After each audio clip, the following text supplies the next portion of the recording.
खुदा करे कि मेरी अर्ज़ पाक पे उतरे वो फ़स्ल गुल जिससे अंदेशा ज़वाल ना हो। खुदा करे मेरे हर एक हम वतन के लिए हयात जुर्म ना हो, ज़िंदगी वबाल ना हो। ख़वातीन हज़रात, कल नेशनल सिक्योरिटी कमेटी का इजलास हुआ और इस इजलास में सब लोगों की नज़रें थी, सब लोगों की नज़रें मरकूज़ थी कि इससे क्या एलामिया निकलता है, क्योंकि इससे जो भी एलामिया निकलना था उससे जो है वो चीज़ें बहुत वाज़ेह हो जानी थी। अब कल बहुत सारे लोगों का ये ख़्याल है कि पीटीआई के लिए बड़ी विन विन सिचुएशन हुई कि उस एलामिया में जो है वो कोई बात जो है वो नहीं की गई इलेक्शन के हवाले से। और दूसरी तरफ कुछ लोगों का ये ख्याल है कि पीडीएम गालिबन जो है वो बहुत ज़्यादा कोशिश करते रहे कि उसमें वो एक लाइन इलेक्शन के हवाले से डलवा सकें, लेकिन ऐसा नहीं हो सका।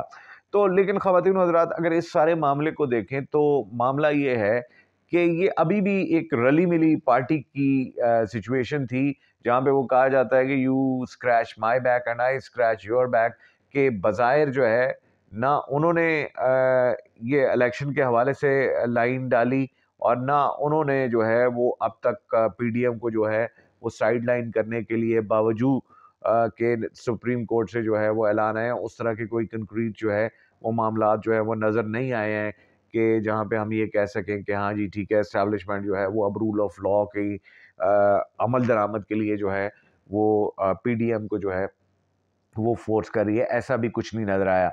तो ये समझना कि इलेक्शन जो है बहुत आराम से हो जाएंगे, ये जो है वो मामला नहीं है। अभी भी मामलात जो है वो खासे गंभीर हैं, बहुत ख़राब हैं। सुप्रीम कोर्ट ने एक ऐलान किया है, इमरान खान ने पीडीएम को और सहूलतकारों को जो है वो नकेल डाली हुई है बाकायदा तौर पे। आज हमारे एक दोस्त ने ये लफ्ज़ इस्तेमाल किया कि उसने बाकायदा तौर पे इनको नकेल डाली है, और कानूनी नकेल है, यानी कॉन्स्टिट्यूशनल है, एक आईनी है। किसी भी जमहूरी मुल्क में यही सबसे बेहतरीन तरीका है नकेल डालने का कि अगर आपने रूल ऑफ लॉ जो है वो उस मुल्क में उसका अमल दरामद जो है वो यकीनी बनाना है। तो सुप्रीम कोर्ट का ऐलान अपनी जगह मौजूद है, लेकिन दूसरी तरफ बमुकाबला माफिया वाला काम अपनी तरफ जारी है। आज माफिया की हैप्पी बर्थडे है, happy birthday to the mafia and the PDM government.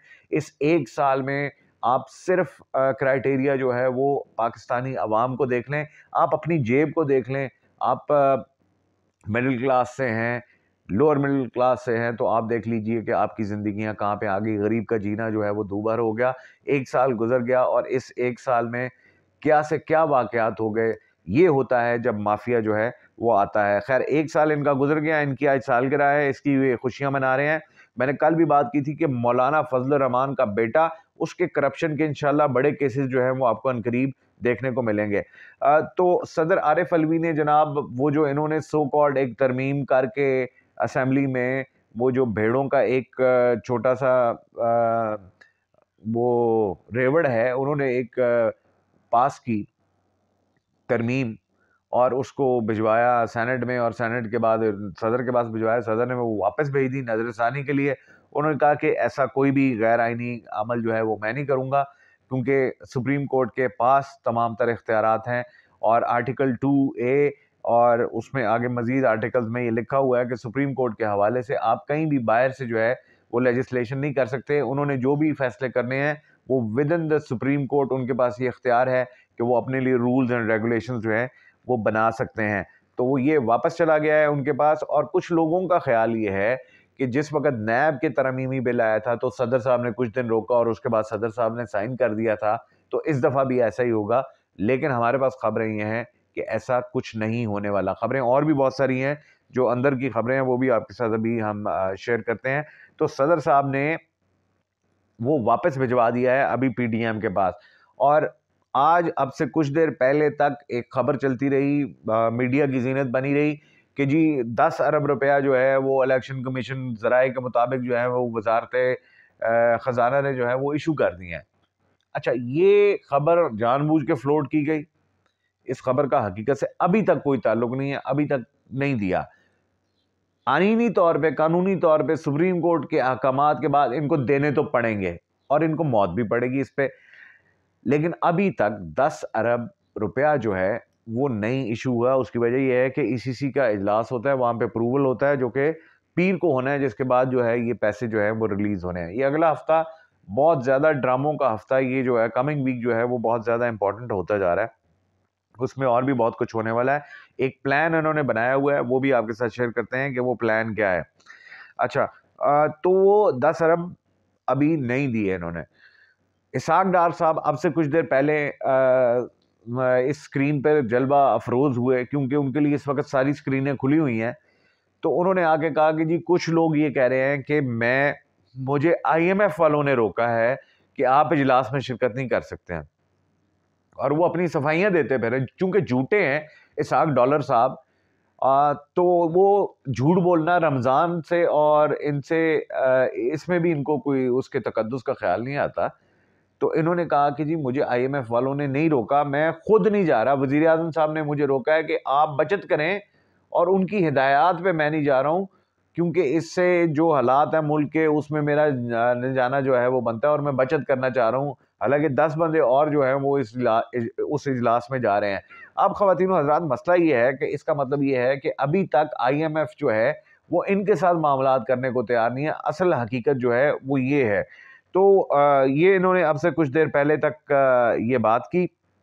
उसके बाद जो ज़्यादा इम्पोर्टेंट बात ये है ख़वातीन हज़रात, के इस हुकूमत ने ये फ़ैसला कर लिया है कि चाहे जो कुछ भी हो जाए। अब से कुछ देर पहले तारड़ ने, शहरी रहमान ने और फैसल करीम कुंडी ने प्रेस कॉन्फ्रेंस की, और उसमें अब इन्होंने नया एक तरफ बात की कि 2 सूबों में इलेक्शंस नहीं हो सकते। तो कि अगर 2 सूबों में इलेक्शन हो जाते हैं तो फिर विफाक का इलेक्शन बाद में हो तो इससे खर्चा भी ज़्यादा हो जाता है, और ये हो जाता है और वो हो जाता है। असल में ये बंद गली है। इमरान खान ने इनको इस बंद गली में लाके खड़ा कर दिया। अब अगर सूबाई असम्बली के इंतखाब, जो कि इनको पता है, ये जो अता तारड़ और शहरी और ये फैसल करीम कुंडी बैठे हुए थे, इनको पता है कि इस वक्त के तमाम सर्वेज ये बता रहे हैं कि इमरान खान जीतेगा। अगर इमरान खान जीतेगा तो पंजाब में और KPK में गवर्नमेंट बनाएगा। अब अगर पंजाब में और KPK में गवर्नमेंट होती है और फिर उसके बाद नेशनल इलेक्शंस आ जाते हैं, यानी जनरल इलेक्शंस आ जाते हैं, तो फिर ये लोग किसी किस्म की धांधली नहीं कर पाएंगे, क्योंकि हुकूमत वहां पे PTI की होगी। तो इमरान खान जनरल इलेक्शन भी जो है वो क्लीन स्वीप कर जाएंगे। तो ये इस वक्त माफिया जो है सारा घुमा फिरा हुआ है, और एक और नूरा कुश्ती भी शुरू होने वाली है। पीपल्स पार्टी भी इसमें शामिल है, जिन्होंने कल कहा कि हम इलेक्शंस में शामिल होंगे। और भाई, आपका इलेक्शन में शामिल होना या ना होना तो बराबर ही है। वैसे PDM के लिए जो है वो एक बात होगी कि पीपल्स पार्टी जो है वो इलेक्शन में शिरकत करेगी, लेकिन वो भी इनकी आपस की साझेदारी की वजह से ये फैसला भी हुआ होगा। अब पीपल्स पार्टी का ना पंजाब में वजूद है, ना KPK में वजूद है, तो उनका होना या ना होना जो है वो बराबर है। अब आसिफ अली जरदारी तो बहुत अक्लमंद है, उन्होंने तो ज़ाहिर है अपने ऊपर जो है वो आर्टिकल 6 नहीं लगवानी, उन्होंने तो अपने लिए सारी उम्र के लिए नाअहली का टैग नहीं लगाना। तो आसिफ अली जरदारी थोड़ी डिफरेंट गेम खेल रहे हैं, और खबर ये है कि प्रॉबेबली मई में जाके ये हुकूमत को छोड़ भी दें।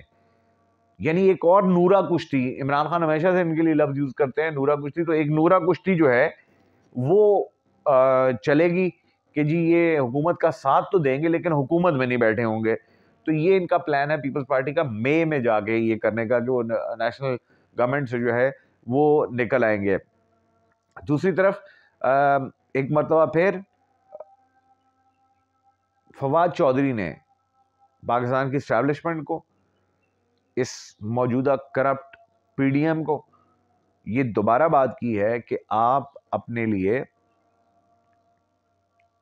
मामलात इजी करें, मुल्क को जो है इस हैजानी कैफियत से निकालें, मामलात को हल करें, और वाहिद हल जो है वो इलेक्शन है। इस पे अगर आपने मुज़ाकरात करने हैं तो आ जाएं। अब चूंकि ज़िद्दी बच्चे बैठे हुए हैं दूसरी तरफ, जिनको के जो पाकिस्तान पे मुसल्लत होना चाहते हैं, लूटने के बावजूद, करप्शन के बावजूद, इतना कुछ तो हो गया आपके साथ कि आपके केसेस भी माफ़ करवा दिए आपके बड़ों ने, जिनके साथ आप कल बैठे थे। सब कुछ तो करा दिया, अब और कितना लूटना है? आपके लिए इतना ही काफ़ी होना था कि आपको NRO 2 मिल गया, अब आप यहाँ से टलियों और खिसकें। एक और ख़बर ये है कि प्रॉबेबली वही लोग बाज नहीं आ रहे, और पाकिस्तान तहरीक इंसाफ में भी तरीन ग्रुप के अलावा भी एक ग्रुप बनाने की तैयारी, जो कि बहुत अरसे का इनका ख्वाब है, जो कि कभी भी शर्मिंदा ताबीर नहीं होगा, बल्कि ये शर्मिंदा होंगे, लेकिन इनको शर्मिंदगी भी नहीं आती। मसला ये है कि शर्म नाम की चीज़ इनके पास से ख़त्म हो चुकी है। तो प्लान इनका एक पीटीआई पैट्रियट्स या पीटीआई का जो भी कोई एक नाम देने का एक फॉरवर्ड ग्रुप बनाने का इनका प्रोग्राम है। डॉलर इसहाक डॉलर बेशर्मी से अब से कुछ देर पहले प्रेस कॉन्फ्रेंस कर रहा था। दूसरी तरफ डॉलर जो है वो 300 से क्रॉस कर चुका है। पाकिस्तान की मईशत तबाह बर्बाद है और आटों के पीछे जो है लोग अपनी जानें गंवा रहे हैं। अनफॉर्चुनेट सिचुएशन है और जो पाकिस्तान के करता धरता हैं वो अगर अपनी अनाओं को पसे पुष्ट डाल दें तो ना सिर्फ उनके अपने इदारे जिसकी के साख्त इंतहाई मखदूश हो चुकी है और उसको ना सिर्फ वो बचा सकेंगे, बल्कि लोगों के दिलों में घर करने के लिए लोगों की दिलों की उमंगों पे आपको चलना होगा। और इस वक्त लोगों की उमंगों का तर्जुमान है एक पाकिस्तान तहरीक इंसाफ का चेयरमैन, जिसका नाम इमरान खान है। तो ख़वातीन व हज़रात, ये आने वाले दिन जो है, ये घी जो है ये सीधी उंगली से नहीं निकलेगा। बेशक ये माफिया जो है, इनके नज़दीक आइन कोई चीज़ नहीं है। तो आने वाले दिन जो है वो और नई कुछ तब्दीलियां लेकर आएंगे, लेकिन पॉइंट ये है कि पाकिस्तान तहरीक इंसाफ जो है वो कानून के मुताबिक जो है अपनी तमाम मूव्स बना रही है। इंशाल्लाह आने वाले वक्त में मज़ीद आपके लिए कुछ इन्फॉर्मेशन लेके हाजिर होंगे। तब तक के लिए अल्लाह हाफ़िज़।